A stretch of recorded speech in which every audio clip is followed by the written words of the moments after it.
আচ্ছা, এখানে দেখ এরপরে যে টপিকসটায় আসছি আমরা, classification classification of partial differential equation. ঠিক আছে, in three, classification of partial differential equation in three independent variable. এই চ্যাপ্টার থেকে কিন্তু হোমওয়ার্ক দেওয়া হবে কিছু কিছু, সেগুলো করতে হবে। Classification of PD in three independent variables. আচ্ছা, কি বলছে দেখ এটা। আমরা দেখ এখানে একটা linear partial differential equation of second degree, ভালো করে শুনবি কি বললাম, একটা linear partial differential equation of second degree. ঠিক আছে, সেকেন্ড ডিগ্রি একটা লিনিয়ার পিডি নিচ্ছি ইন থ্রি ইন্ডিপেন্ডেন্ট ভেরিয়েবল, যেহেতু হেডিংটা থ্রি ইন্ডিপেন্ডেন্ট ভেরিয়েবল বলেছি, ইন থ্রি ইন্ডিপেন্ডেন্ট ভেরিয়েবল এবং সেই ভেরিয়েবলগুলো মনে কর এখানে ধরছি আমি x1 x2 x3, এবং সেটা ইজ গিভেন বাই সেটাকে লিখছি দেখ এইভাবে, summation i is equal to 1 থেকে 3। ঠিক আছে, তারপরে summation j is equal to আবার 1 থেকে 3 aij into del square u by del xi del xj হলো aij into del square u del xi by del xi into del xj plus তারপরের টার্মটাকে লিখছি summation i is equal to 1 থেকে 3। আচ্ছা, আর হবে দেখ এখানে b i into del u by del xi plus আর লিখছি দেখ c u is equal to 0। এটাকে আমি 1 নাম্বার নাম দিয়ে দিচ্ছি। ঠিক আছে, অর্থাৎ এইখানে আমরা যে ইকুয়েশনটা নিলাম 1 নাম্বার সমীকরণটা, সেই 1 নাম্বার সমীকরণটা এখানে কি বলছি না, এটা একটা linear PD of second degree, এবং সেইটা কি হচ্ছে, সরি, এখানে তোর linear PD of second degree হবে না, কতটা সেকেন্ড অর্ডার হবে। ঠিক আছে, এই যে সেকেন্ড অর্ডারে তো বুঝতেই পারছিস, তাহলে of second order in three independent variable, এবং সেই ইন্ডিপেন্ডেন্ট ভেরিয়েবলগুলো কি কি না x1 x2 x3, এবং সেটাকে আমরা এই 1 নাম্বার সমীকরণের দ্বারা এক্সপ্রেস করছি। এবার এটাকে যদি আমি ভাঙি মনে করি ইকুয়েশনটাকে, মানে সামেশনগুলোকে আমি তুলে দিয়ে আরো সিম্পলিফাই ফর্মে যদি লিখতে চাই, তাহলে সেক্ষেত্রে কি লিখতে পারবো এই ইকুয়েশনটাকে, বলতে পারবি কি হবে বা দেখতে কি রকম হবে সেক্ষেত্রে। এই ইকুয়েশনটা কি মনে কর আমি বলছি সামেশনটা তুলে দিতে চাইছি। ঠিক আছে, সামেশন তুলে দিয়ে আমি লিখতে চাইছি, তাহলে কি লিখতে পারবো বল সৌমি, বল এটাকে কিভাবে লিখতে পারবো তাহলে এই ইকুয়েশনটাকে সামেশন তুলে।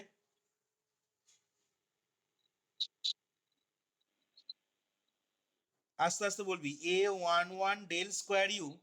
আর কি হবে বল,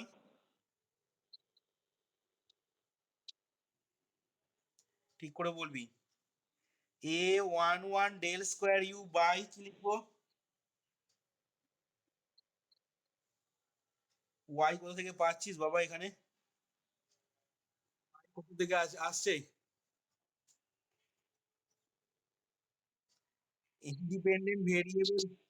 ইন্ডিপেন্ডেন্ট ভেরিয়েবল, গুলো তো x1 x2 x3, তাহলে এখানে ওয়াই কোথেকে আসবে, আবারও ভুল বললি, del square u by del x1 এর স্কোয়ার, সাফিক্সে দেখ কি আছে আই, সাফিক্সে জে, তাই এখানে কি নিচ্ছিস, আই এর মানও 1 নিচ্ছিস, জে এর মানও 1 নিচ্ছিস, প্লাস এরপরে বল, আর a22 আই এর মান 2, জে এর মান 2 নিচ্ছি, a22 into del square u by কত লিখবো বল, del x2 square plus a33, সব কটা টার্ম লিখবো এখানে, প্লাস a33, আর কি হবে বল, del square u by del x3 square plus তারপরে a12 del square u by del x1 del x2 plus তারপরে a21 del square u by del x1 del x2 plus তারপরে a22 del square u by del x1 del x2 plus তারপরে a22 del square u by del x1 del x2 plus তারপরে a21 del square u by del x2 del x1 del x2 plus তারপরে A13 del square u by del x1 del x3 plus তারপরে বল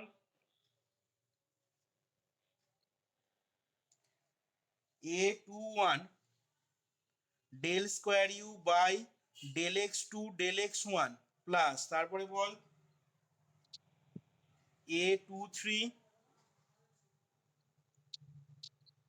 2 del 3 plus তারপরে A31 del square u by del x3 del x1 plus তারপরে A32 দাঁড়াও A32 বলো না তোমার দাঁড়াও A31 না তো হ্যাঁ A32 বল এর পরেরটা A32 del square u del x3 by del x2 হলো প্লাস তারপরে এরপরে এখনো টার্ম থাকবে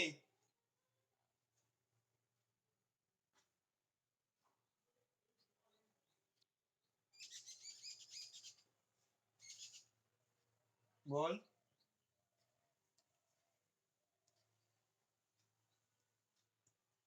তাহলে এই টার্মটা তো প্রথম টার্মটা তো সব লেখা হয়ে গেল যা কম্বিনেশন হওয়ার পসিবল কম্বিনেশন গুলো সব লিখে ফেললাম এবার এটা ধরুন আসবে তো তাহলে সেটা বলতে হবে তো plus b1 into del u by del x1 তারপরে plus b2 into del u by del x2 plus b3 into del u by del x3 plus cu is equal to 0। তাহলে এই ইকুয়েশনটাও যা এটাকে ভেঙে আমরা দেখ এই এতগুলো টার্ম পেলাম দেখ এবার লেখো এখানে হোয়ার aij comma bi and c are constant ঠিক আছে আর কনস্ট্যান্ট or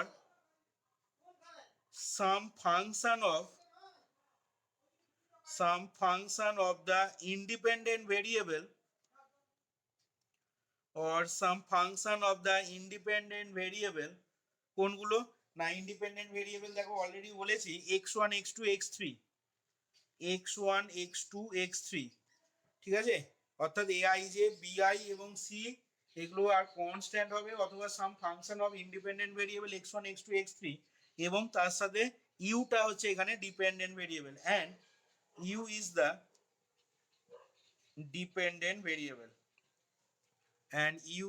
ডিপেন্ডেন্ট ভেরিয়েবল আচ্ছা এবার দেখো এখান থেকে আমরা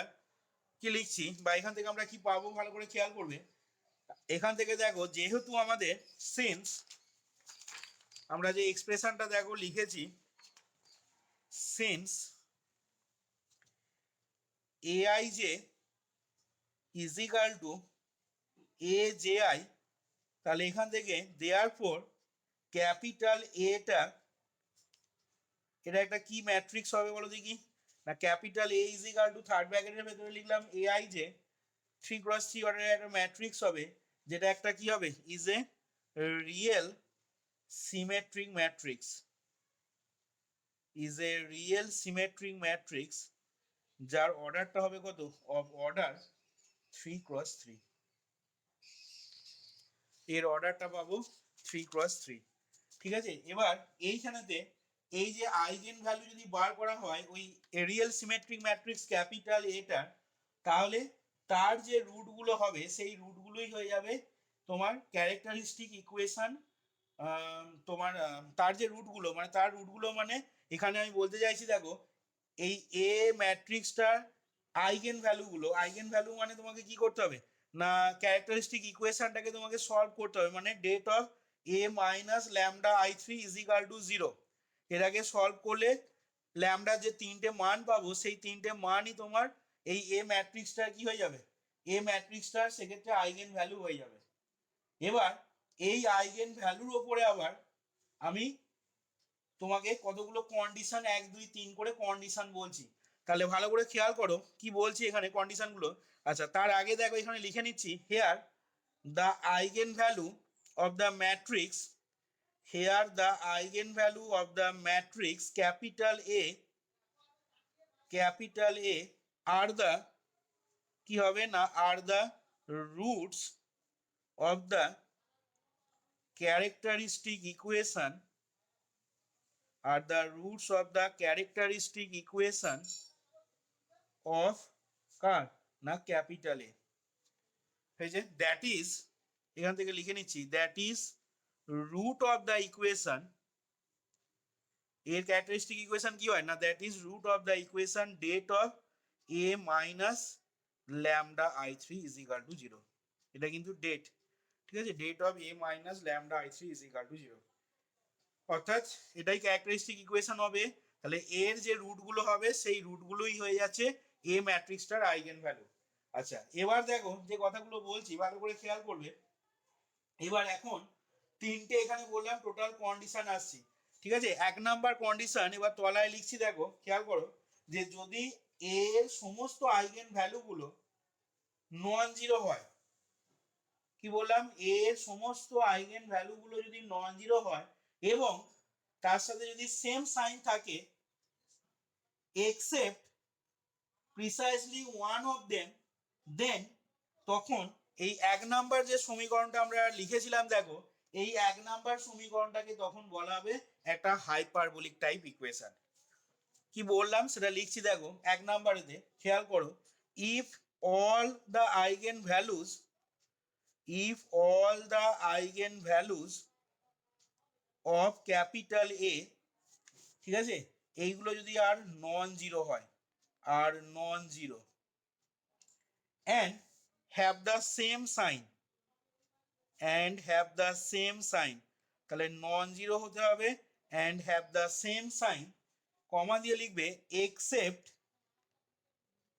except precisely one except precisely one of them then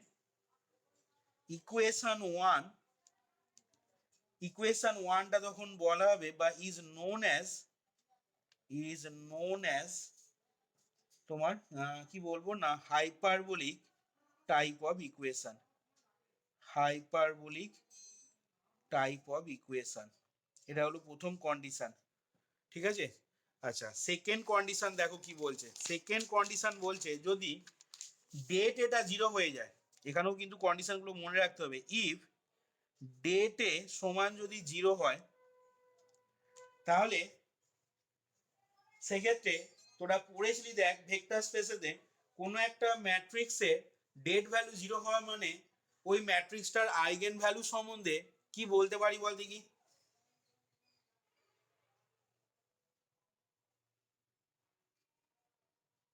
বল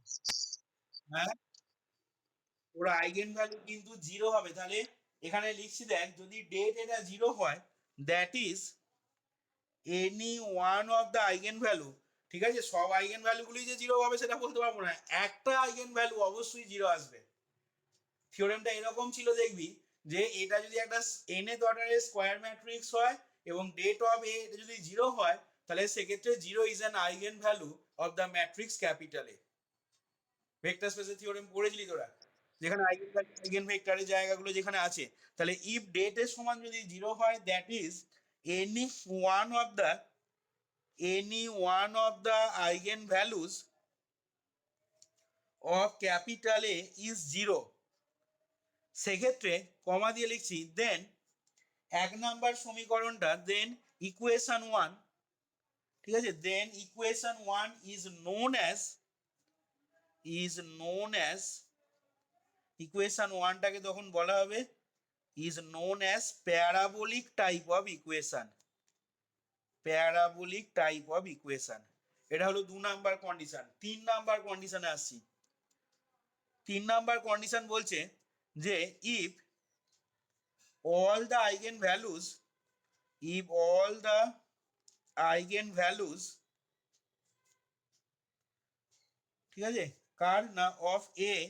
এর সমস্ত আইগেন ভ্যালুগুলো যদি আর নন জিরো হয় যেটা আগেও বলা হলো আর non zero and of the same sign ঠিক আছে then equation 1, then equation 1 is known as, সেক্ষেত্রে 1 নাম্বার সমীকরণটা কিভাবে বা কি বলা হবে, ইজ নোন অ্যাজ, বল, elliptic type of equation, is known as elliptic type of equation, elliptic type of equation. আচ্ছা, এখান থেকে তোরা আমাকে এখন বল, এই যে তিনটে কন্ডিশন, ঠিক আছে, আমি লিখলাম, 2 নাম্বার কন্ডিশনটা নিয়ে কোনো ডাউট নেই, কিন্তু 1 নাম্বার কন্ডিশনেতে বলেছে, ভালো করে শুনবি, 1 নাম্বার কন্ডিশনে বলেছে যে if all the eigen values of A are non zero and have the same sign, দিয়ে বলেছে except precisely one of them, then equation 1 is known as hyperbolic type of equation. আর 3 নাম্বার কন্ডিশনটা বলছে যে all the eigen values of A are non zero and of same sign, then equation 1 is known as elliptic type equation। তাহলে তোরা আমাকে বল এখন যে এই 1 নাম্বার কন্ডিশনটা আর এই 3 নাম্বার কন্ডিশনের মধ্যে বেসিক ডিফারেন্সটা তাহলে কি হলো বা কি ইন্ডিকেট করছে ডিফারেন্সটা এখানে?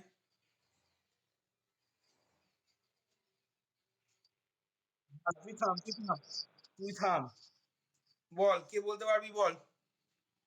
1 এবং 3 নাম্বার কন্ডিশনের মধ্যে ডিফারেন্সটা তাহলে কি বোঝাচ্ছে এখানে?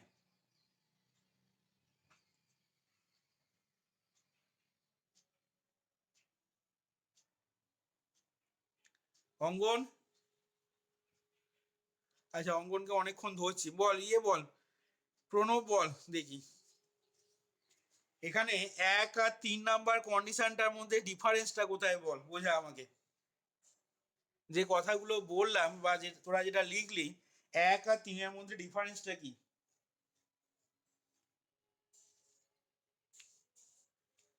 সেটা তো তোকে বুঝতে হবে, নাহলে তুই অঙ্কগুলো করবি কিভাবে এখানে প্রবলেমগুলোতে, এরপরেই আমি প্রবলেমে আসবো। 1 এবং 3 নাম্বার কন্ডিশনের মধ্যে ডিফারেন্স কি?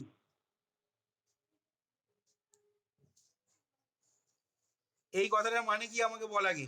Except precisely one of them,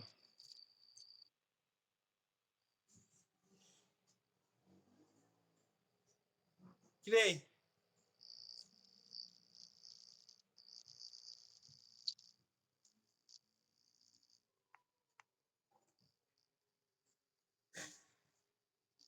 Soumen, এই কথাটার মানে কি রে, except precisely one of them? 1 নাম্বারে এই কথাটাই এক্সট্রা অ্যাড করা আছে দেখ, যেটা 3 নাম্বারে লিখিনি আমি। 1 নাম্বারের সাথে 3 নাম্বারের কন্ডিশনের পার্থক্যটা এইটাই, যে এখানে 1 নাম্বার কন্ডিশনে except precisely one of them কথাটা বলেছি, এটা মানে কি ইন্ডিকেট করছে বা কি বোঝাচ্ছে বল, বল হচ্ছে, বল কি বলছিস বল, তাদের মধ্যে,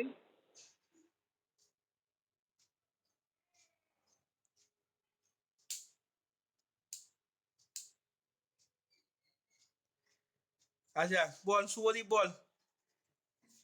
তারপর বলছি, শুভদীপ কি বলছিস বল।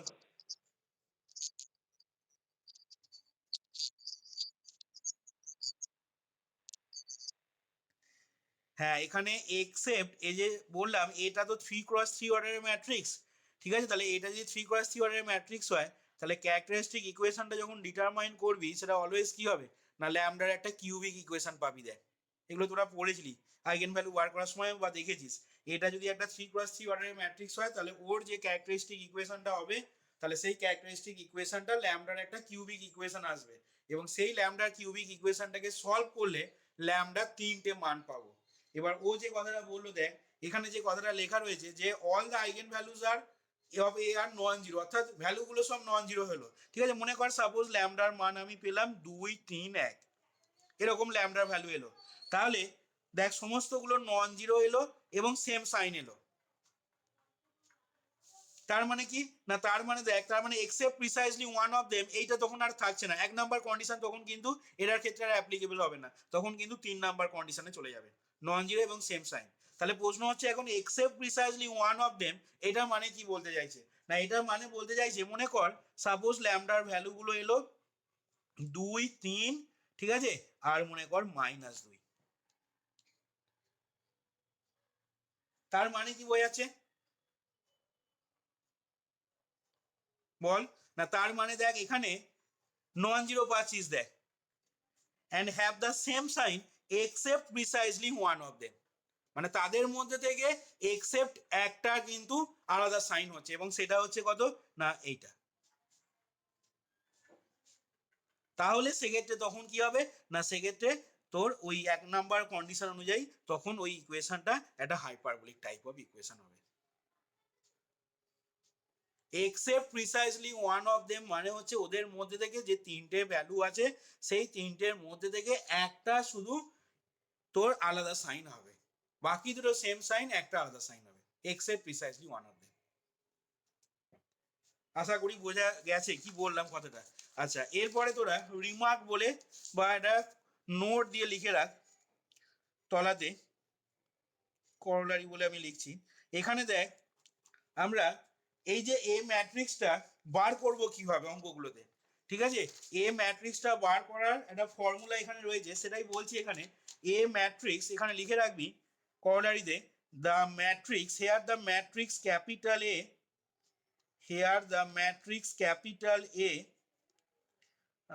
can be remember, ঠিক আছে, ক্যান বি রিমেম্বার, তোকে মনে রাখতে হবে ক্যান বি রিমেম্বার অ্যাজ,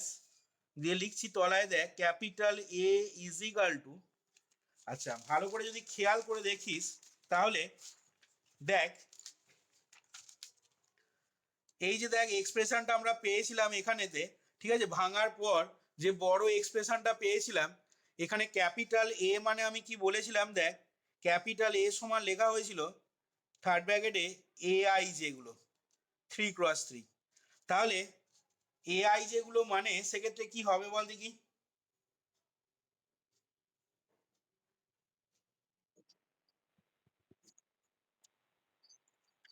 তার মানে দেখ আমি ওরকম না বলে আমি আরো ভালো করে লিখছি দেখ, এখানে কোইফিসিয়েন্ট অফ, তোরাও লিখে নিবি,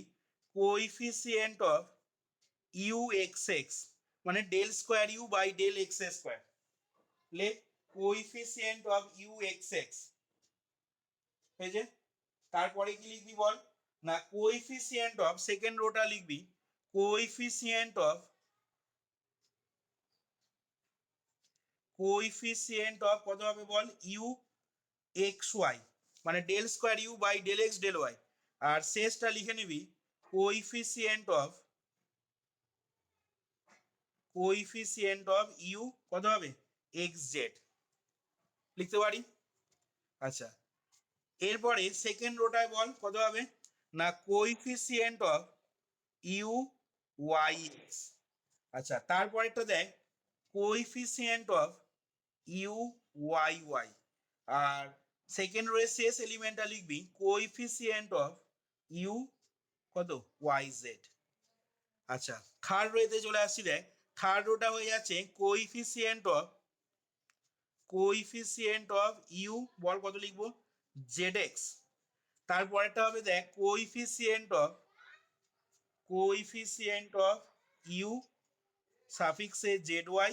আর শেষটা হয়ে যাবে দেখ coefficient of u z z. তার মানেই দেখ সৌদি যেটা বললো এটা হওয়া মানেই তোর অ্যাকচুয়ালি কি হয়ে যাচ্ছে না, তার মানেই অ্যাকচুয়ালি দেখ খেয়াল করে আমরা পেয়ে যাচ্ছি ম্যাট্রিক্সটা A11 A12 A13, সেকেন্ড রোয়ে কি লিখবো A21 A22 A23 আর A31 A32 A33। এবার তোকে এখানে অঙ্কগুলো যখন দেওয়াবে, ঠিক আছে, তোকে তখন ওই গিভেন ইকুয়েশনটাকে কম্পেয়ার করে ওই ফর্মের সাথে 1 নাম্বারের ফর্মটার সাথে কম্পেয়ার করে তোকে কিন্তু এ ম্যাট্রিক্সটাকে প্রথমেই লিখে নিতে হবে। এবার তুই যখনই ক্যাপিটাল এ ম্যাট্রিক্সটা লিখে নিবি, ঠিক আছে, ম্যাট্রিক্সটা যখনই ক্যাপিটাল এটা পেয়ে যাচ্ছিস তখনই তোর আইগেন ভ্যালুগুলো পেয়ে যাবি ওর, মানে ল্যামডা তিনটে মান পেয়ে যাচ্ছিস। এবার ওই ল্যামডা তিনটে মান অ্যাকর্ডিংলি এখানে যে তিনটে কন্ডিশন আমি বললাম, ঠিক আছে, এই তিনটে কন্ডিশন অনুযায়ী যেরকম হবে সেক্ষেত্রে সেই ইকুয়েশনটা সেই টাইপের ইকুয়েশন হয়ে যাবে। তিনটে type, electric type, parabolic type আর হাইপারবোলিক টাইপের হয়ে যাবে অ্যাকর্ডিংলি সেই অনুযায়ী। তাহলে তোকে এইখানে যখন অঙ্কগুলো দেওয়া থাকবে, অর্থাৎ যখন তোকে ক্লাসিফাই করতে বলবে একটা পার্শিয়াল ডিফারেনশিয়াল ইকুয়েশন যেখানে তিনটে ইন্ডিপেন্ডেন্ট ভেরিয়েবল থাকবে, ঠিক আছে, সেখানে তখন অঙ্কগুলো করার জন্য তোকে যে প্রসেস বলা হলো সেই প্রসেসটা হচ্ছে কি না, প্রথমে গিভেন ইকুয়েশনটাকে আগে তোর এই যে ফর্মটা লিখেছি আমরা, বড় যে ফর্মটা, এই ফর্মের সাথে কম্পেয়ার করে তোকে আগে এই ম্যাট্রিক্সটাকে রাইট করে নিতে হবে। এবার এই ম্যাট্রিক্সটা তুই যখনই রাইট করে নিলি তখনই ওখান থেকে খুব সহজে তুই ওর আইগেন ভ্যালু গুলো বার করে নিতে পারবি ক্যারেক্টারিস্টিক ইকুয়েশনটা থেকে। তারপরে ল্যামডার যে মানগুলো আসবে অ্যাকর্ডিংলি সেই অনুযায়ী তোর ইকুয়েশন গুলো সেই টাইপের হয়ে যাবে, 1 2 3 পয়েন্টে আমি যেগুলো যেমন ভাবে বলেছি। তাহলে দেখ এইখানে এই classification of PD in 3 independent ভেরিয়েবলে থিওরিটা আগে ক্লিয়ার হলো কিনা বল সবারই কাছে, তারপরে আমি তাহলে প্রবলেমে যাবো এরপর।